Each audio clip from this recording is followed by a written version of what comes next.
junto com todos vocês. Abra sua Bíblia, por gentileza. Evangelho segundo Mateus escreveu, capítulo 11. Mateus, capítulo de número 11. Versículo 28. Mateus 11, versículo 28. À medida que você encontrar como sinal, diga amém. Está escrito assim: vinde a mim, todos os que estáis cansados e sobrecarregados, e eu vos aliviarei. Tomai sobre vós o meu jugo, e aprendei de mim, porque sou manso e humilde de coração, e achareis descanso para a vossa alma, porque o meu jugo é suave e o meu fardo é leve. Feche os seus olhos, curva a cabeça. Jesus, obrigado pela sua graça liberada sobre nós. Te agradecemos, Deus, por esse final de semana que estivemos juntos. Sou grato por cada pessoa que se levantou para anunciar o seu evangelho. Grato, Deus, por cada servo que se dispôs para servir a sua noiva. Obrigado pelo cuidado que tens tido conosco. Abra nosso coração, quebranta a nossa alma, pois precisamos muito, Deus.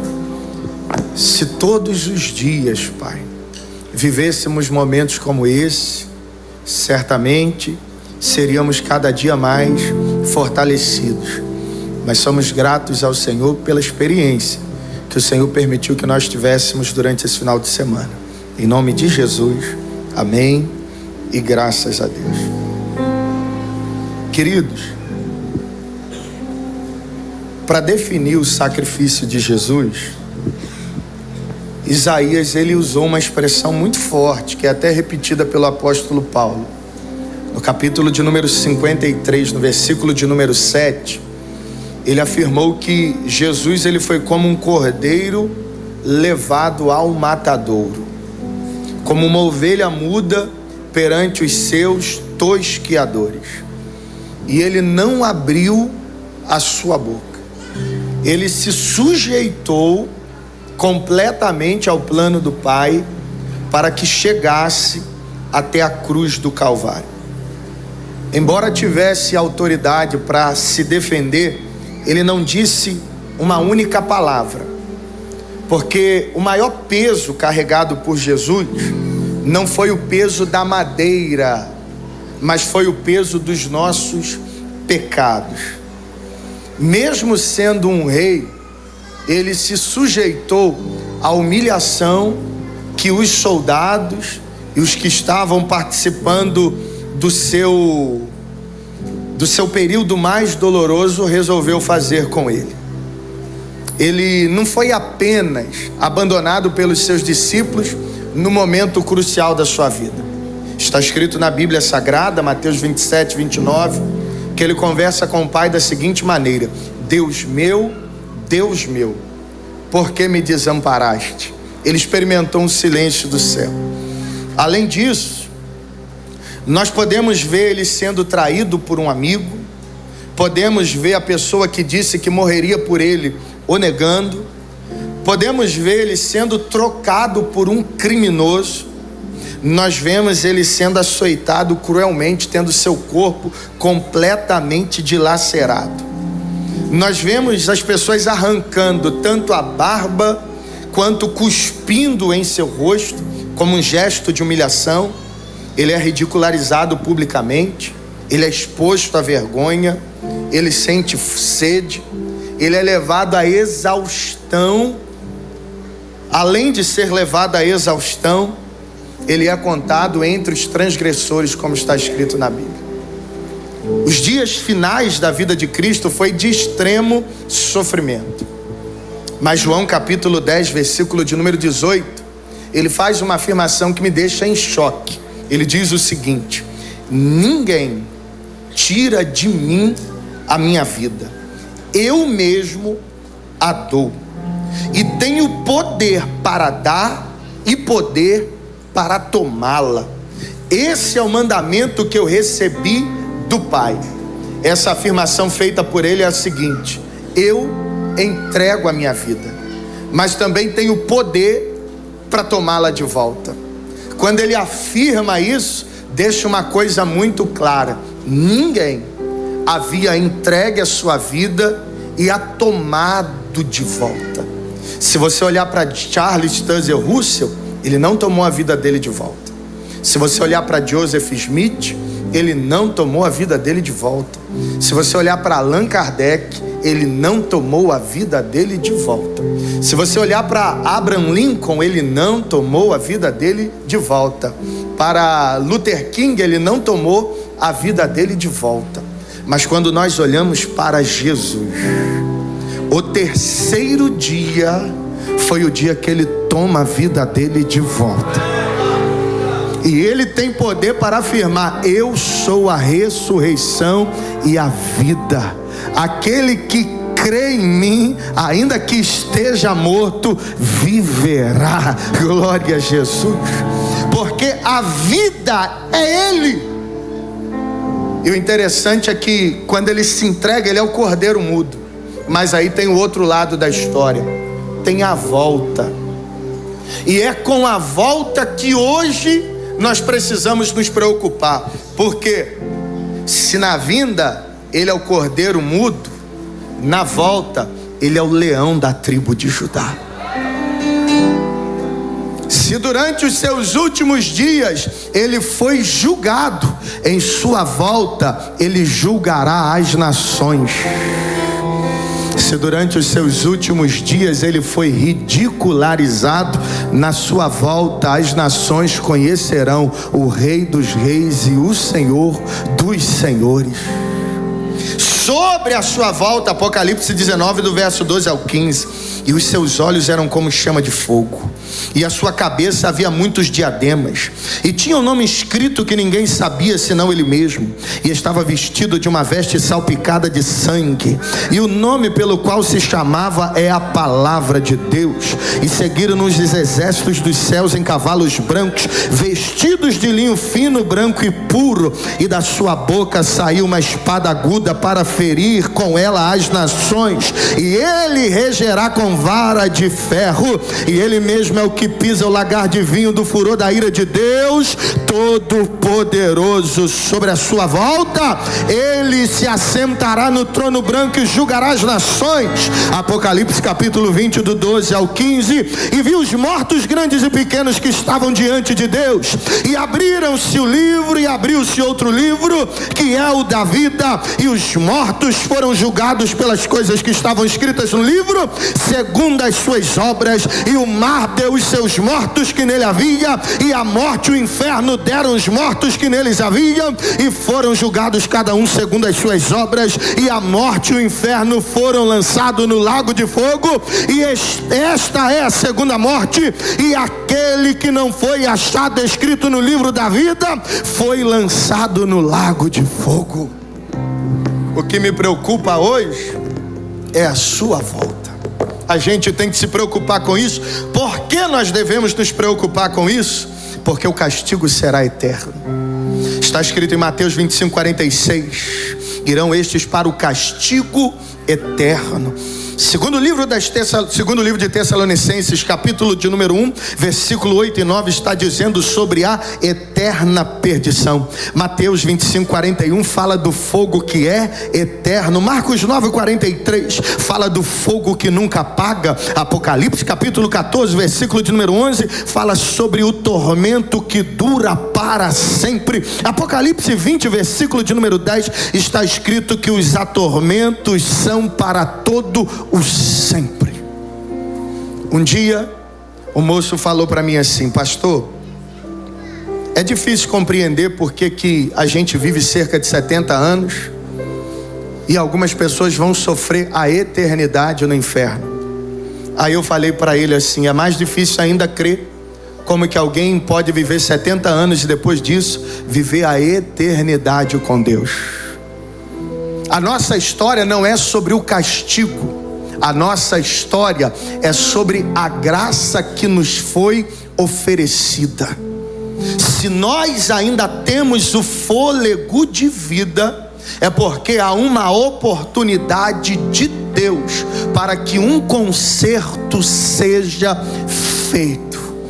Nós olhamos para a Bíblia, o texto que eu li, vinde a mim. Esse mesmo Cristo que disse vinde a mim, também é o Cristo que dirá aparta-te de mim. Imagina, pessoas passarem 1000 anos no tormento eterno, mas nenhum minuto do seu juízo ter sido diminuído. Imagina as pessoas se enganando em um cristianismo fajuto, e naquele grande dia, ao invés de ouvir vinde a mim, benditos de meu Pai, ouvir dele, apartai-vos de mim, vós que praticais a iniquidade. Nos é dado uma chance pelo céu para assumir um compromisso verdadeiro com o Senhor.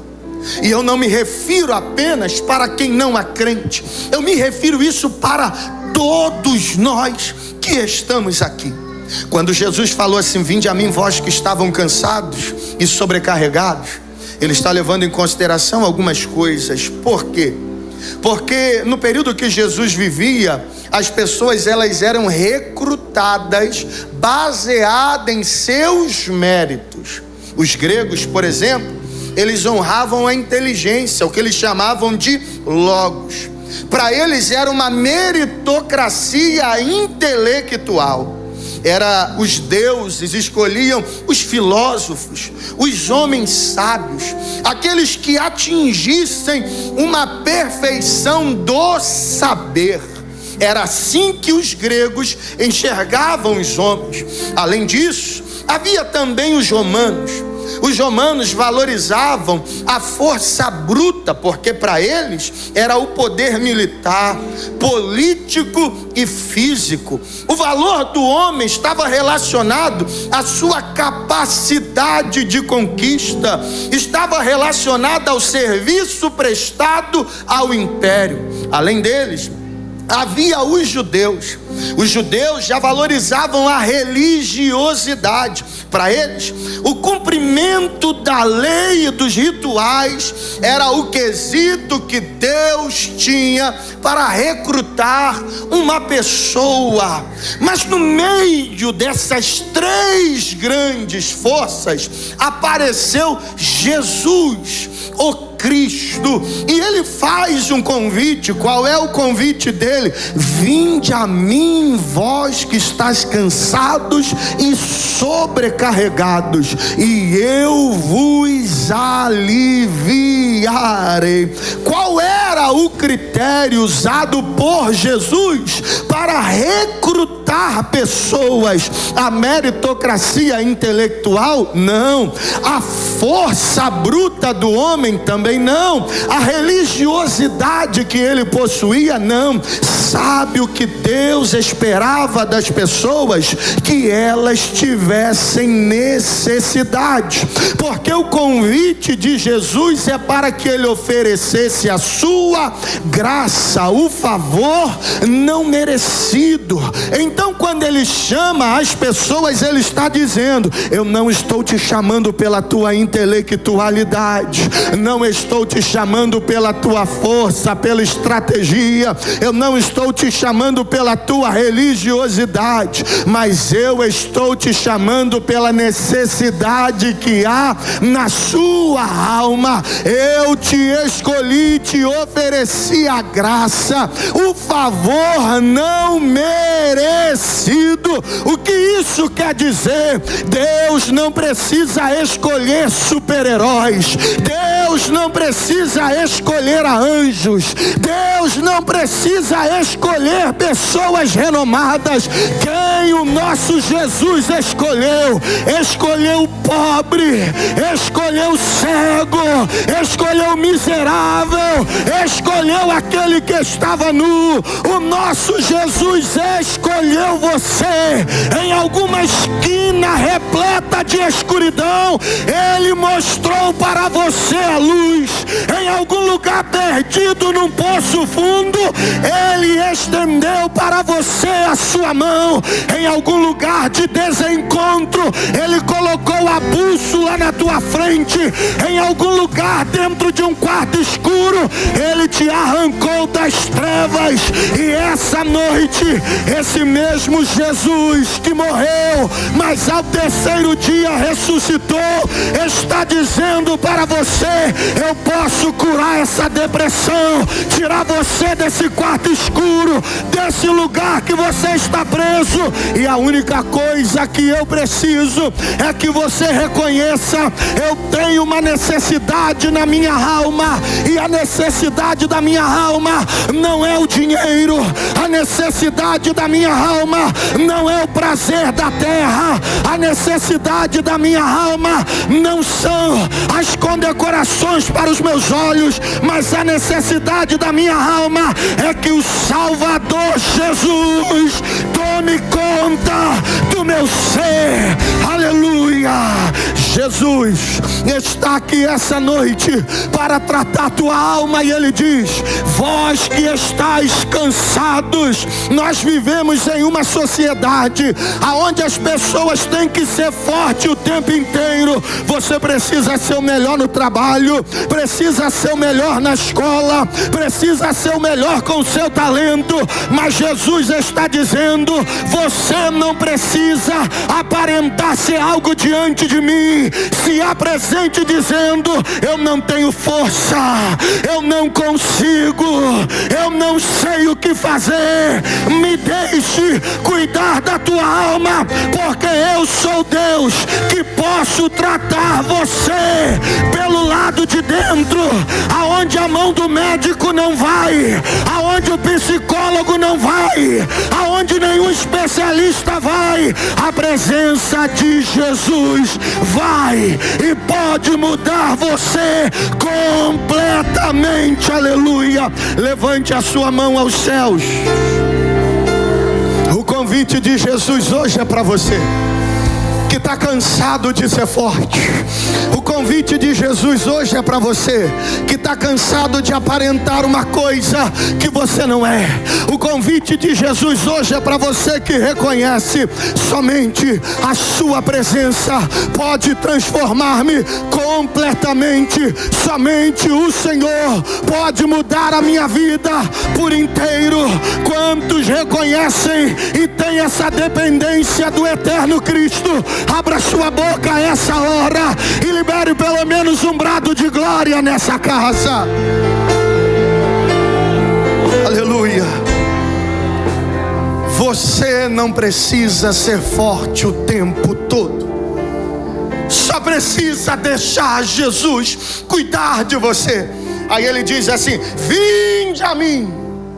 Ele não está dizendo: vinde a uma religião, vinde a uma placa de igreja, vinde a um estado específico. Não, Ele falou: vinde a mim.